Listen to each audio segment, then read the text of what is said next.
Everyone, study for you में आपका स्वागत है। आज हम देखेंगे जीव विज्ञान के कुछ महत्वपूर्ण प्रश्न जो कि आपके लिए महत्वपूर्ण हैं।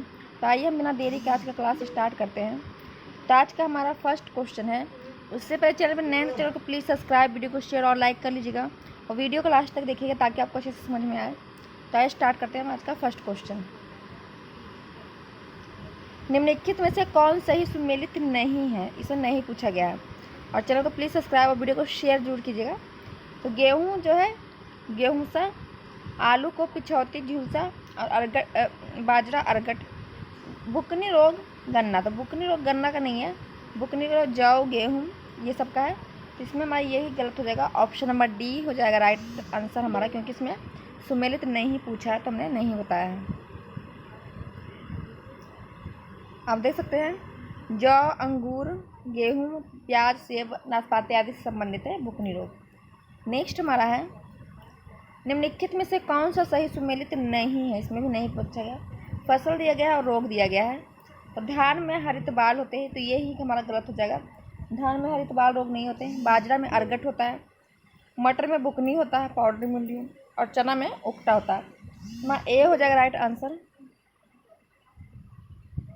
हरित बाल रोग है जो कि बाजरे में होता है। नेक्स्ट हम देख लेते हैं मक्का में सफ़ेद कली किस तत्व की कमी से होती है। तो मक्का में जो सफ़ेद कली होती है वो जिंक के कमी से होती है। ऑप्शन नंबर बी हो जाएगा राइट आंसर। मक्का की पत्तियों के शीर्ष का सफ़ेद होना सूचक है। जो मक्का का शीर्ष सफ़ेद होता है उसका पत्ती जो, तो वो सब सूचक है ZN की कमी से। तो ऑप्शन नंबर हमारा डी हो जाएगा zinc right answer.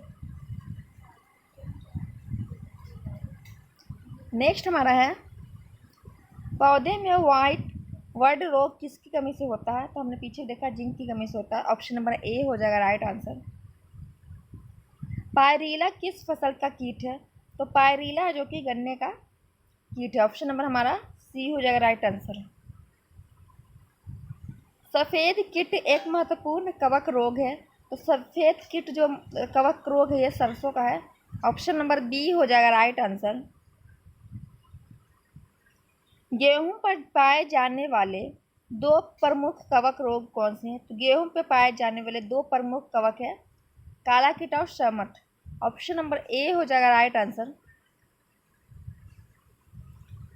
Karnal but रोग है। तो करनाल जो बट रोग है ये गेहूं का फसल का है। ऑप्शन नंबर बी हो जाएगा राइट आंसर।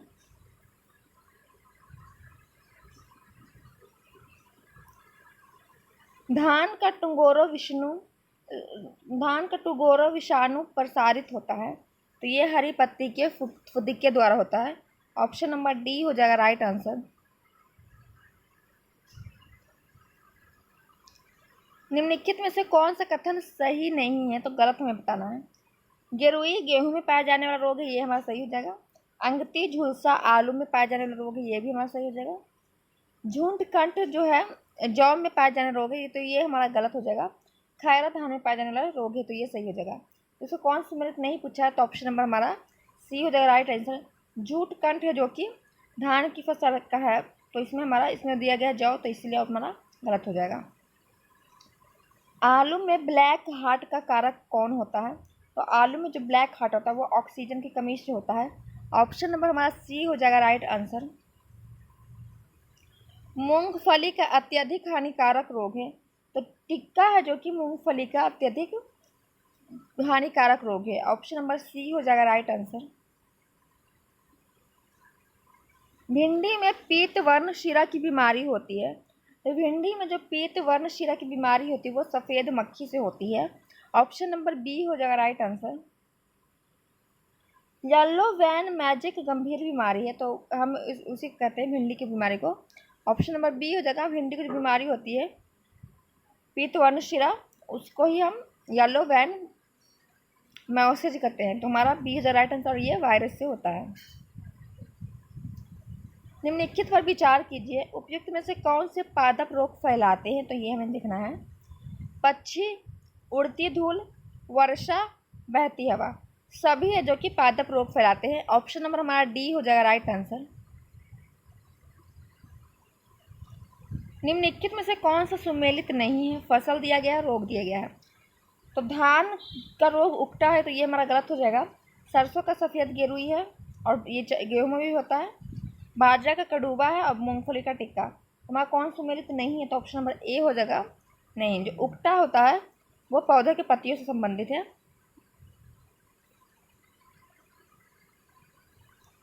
नेक्स्ट हम देख लेते हैं विटामिन से होने वाली बीमारियां वगैरह। निम्नलिखित में से कौन सा आनुवांशिक रोग नहीं है? तो इसमें नहीं पूछा। तो रतौंधी है जो कि आनुवांशिक रोग नहीं है। रजकहीनता, वनधांतिका और हीमोफिलीवा, जो ब्लैक ब्लाइंडनेस वगैरह है, ये सब क्या है? ये आनुवांशिक रोग है, लेकिन रतौंधी आनुवांशिक रोग नहीं है। ऑप्शन नंबर ए हो जाएगा राइट आंसर।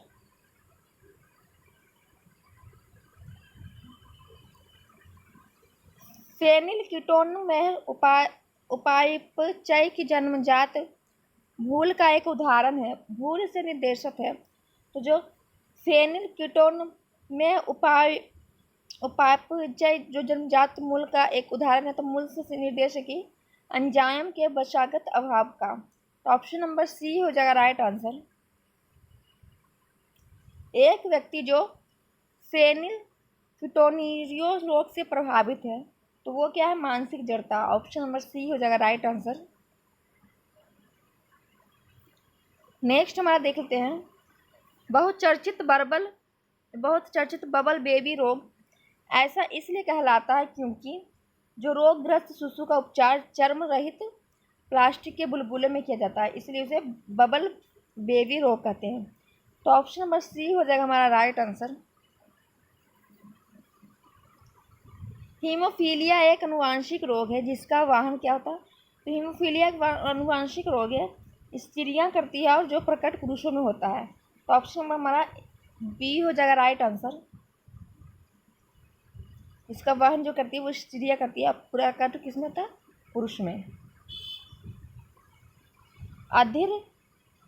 अधिरक्त स्राव जो है वो क्या है? तो अधिरक्त स्राव जो है वो एक अनुवांशिक रोग है। तो ऑप्शन नंबर डी हो जाएगा अनुवांशिक विकार हमारा राइट आंसर। निम्नलिखित में से कौन सा एक अनुवांशिक रोग लिंग सहलगन है? तो ये हमारा रॉयल हीमोफीलिया है। ऑप्शन नंबर ए हो जाएगा राइट आंसर। हीमोफीलिया एक अनुवांशिक विकार है जो उत्पन्न करता है, तो रक्त का स्कंदन न होना ये उत्पन्न करता है हीमोफीलिया का एक अनुवांशिक विकार। तो डी हो जाएगा राइट आंसर। निम्न में से कौन सी व्याधि अनुवांशिक है? तो इनमें से जो हमारा हीमोफीलिया ये क्या अनुवांशिक रोग है? तो ऑप्शन नंबर ए हो जाएगा राइट आंसर। निम्न में से कौन सा अनुवांशिक अव्यवस्था नहीं है? तो अनुवांशिक अव्यवस्था हमारा इरिटेबल बाउल सिंड्रोम नहीं है। ऑप्शन नंबर हमारा सी हो जाएगा right answer. Haemophilia, Down syndrome, द्रांत कोशिका रक्ता, ये सभी अनुवांशिक रोग है। तो हमारा इसमें ऑप्शन नंबर सी हो जाएगा राइट आंसर। निम्नलिखित में से कौन सा लिंग गुणसूत्र में विद्यमान अप्रभावी जिन के निष्पीड़न से उत्पन्न होता है? तो ये पेशी दुष्पोषण होता है। ऑप्शन नंबर सी हो जाएगा राइट आंसर। नेक्स्ट हम देख लेते हैं, ये सर पेज यही है, डबल हो गया, ये हमने पीछे देख लिया है।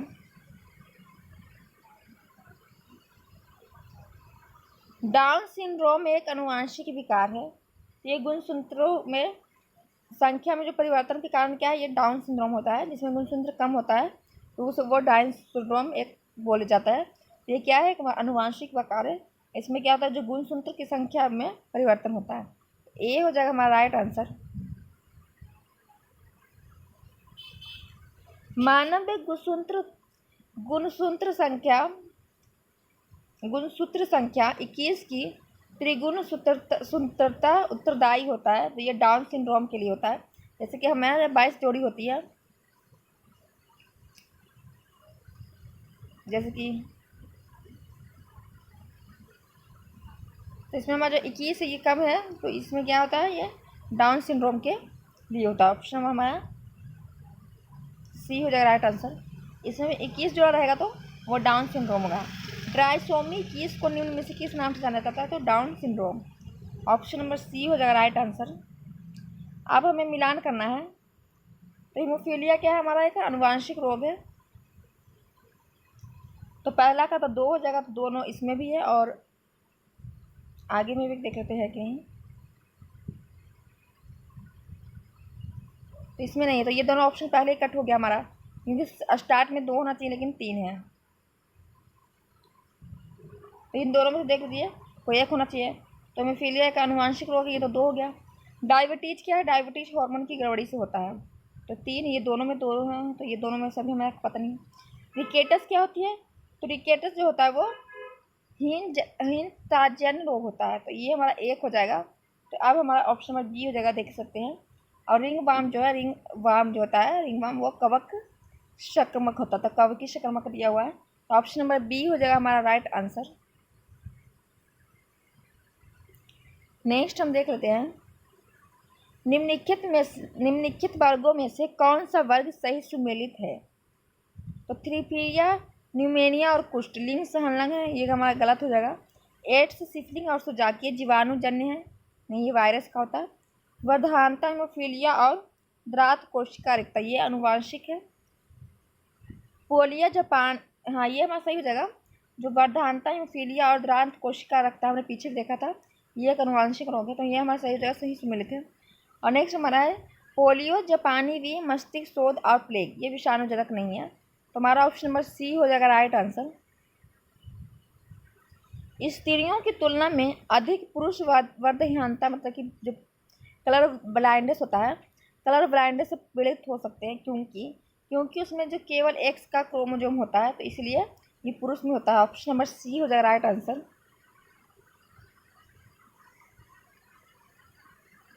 नेक्स्ट हमारा है कि सही सुमेल नहीं बताना है, जो गलत सुमेल हो। तो थायमिन क्या है? थायमिन बेरी बेरी होता है, तो हमारा विटामिन बी का नाम है थायमिन, और विटामिन बी से हमारा वेरी वेरी रोग होता है। स्कर्वी क्या है? विटामिन सी का नाम है, और स्कर्वी होता है, स्कर्वी होता है विटामिन सी की कमी से, तो विटामिन सी का जो नाम है वो स्कैर्वी अम्ल होता है। विटामिन ए की कमी से वर्धहानता होती है, ये हमारा गलत हो जाएगा। विटामिन के से रक्त जमता होता है, हमारा सी इसमें हो जाएगा राइट आंसर। सी गलत है, क्योंकि जो कलर ब्लाइंडनेस होता है वो वंशागन मतलब कि अनुवांशिक रोग है, ना कि विटामिन की कमी से होता है। एक वर्णार्ध पुरुष एक समान महिला से विवाह करता है, जो जैसे कि कोई कलर ब्लाइंडनेस पुरुष है और एक नॉर्मल जिसको महिला को कलर ब्लाइंडनेस नहीं है उससे विवाह होता है, तो जो कलर ब्लाइंडनेस के लक्षण उत्पन्न होंगे वो किस में होंगे? तो वो पुत्रियों के पुत्रों में होंगे, मतलब कि नाती में होंगे, तो ऑप्शन नंबर हमारा डी हो जाएगा राइट आंसर।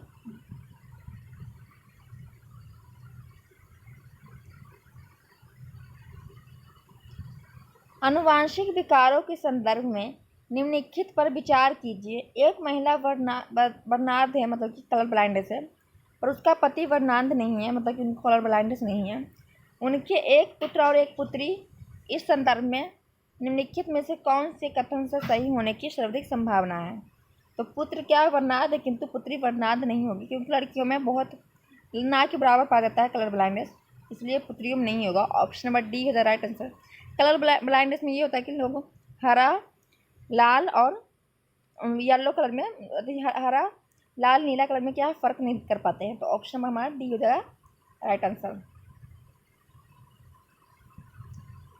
एक वन ऑरेंज वगैरह में, ऑरेंज हो गया, एक ग्रीन हो गया, इसमें क्या फ़र्क नहीं पता लगता कि कौन सा ऑरेंज है कौन सा ग्रीन है। वह वर्णार्ध का पुरुष का विवाह एक समान स्त्री से होता है, जैसे कि एक कलर ब्लाइंडनेस के पुरुष का विवाह जो होता है एक नॉर्मल स्त्री से होता है जिसका कलर ब्लाइंडनेस नहीं है। उसके माता पिता की दृष्टि भी समान थी। उनके बच्चों की निम्नलिखित में से कितने प्रतिशत की जो कलर ब्लाइंडनेस होता है वो होने की संभावना है? 0% है।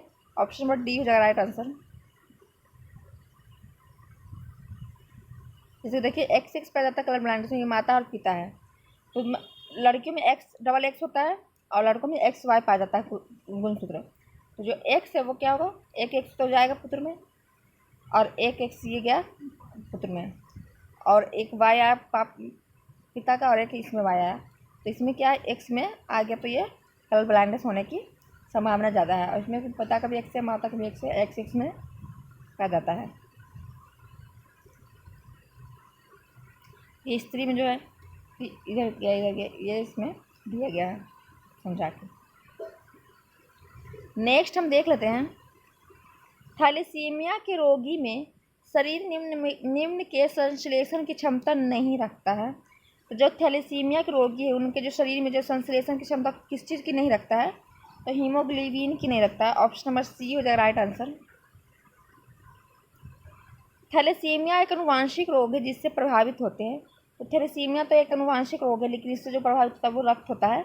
ऑप्शन नंबर हमारा ए हो जाएगा राइट आंसर, क्योंकि जब पीछे भी हमने देखा था थैलेसीमिया वो हीमोग्लोबिन को नहीं संश्लेषण कर सकता है, और जो हीमोग्लोबिन होता है वो रक्त में पाया जाता है। तो इसलिए थैलेसीमिया जो एक अनुवांशिक रोग है जिससे प्रभावित क्या होता है, रक्त होता है। तो ए हो जाएगा राइट आंसर। और आज का हमारा लास्ट पेज है ये। थैलेसीमिया एक अनुवांशिक बीमारी है जो भी निम्नलिखित में से प्रभावित करती है तो ब्लड को। ऑप्शन नंबर ए हो जाएगा राइट आंसर। तो आज के लिए इतना ही, और चैनल पे अपने चैनल को सब्सक्राइब करके शेयर और लाइक कर दीजिएगा। और ये आपको जो PDF इसका है आपको टेलीग्राम चैनल पे मिल जाएगा। टेलीग्राम चैनल का जो लिंक है डिस्क्रिप्शन बॉक्स में डाल दिया गया, तो आप टेलीग्राम चैनल पर जुड़ सकते हैं। चैनल पर नए चैनल को प्लीज़ सब्सक्राइब करके शेयर और लाइक कर दीजिएगा। और आप कमेंट करके बताइए कि आपको आगे क्या पढ़ना है, मैं वही आपको पढ़ाऊँगी। ये मैं साइंस का है, और फिर हिस्ट्री का भी क्लास चल रहा है, और जियोग्राफी का भी आज मैं लेने वाली हूँ। तो आपको वीडियो कैसा लगा कमेंट करके जरूर बताइएगा। चैनल पर नया तो सब्सक्राइब वीडियो को शेयर कर दीजिए। और आपको अभी क्या पढ़ना है आप कमेंट करके बताइए, मैं वही स्टार्ट करूँगी। वीडियो देखने थैंक यू सो मच। फिर मिलेंगे नेक्स्ट वीडियो में।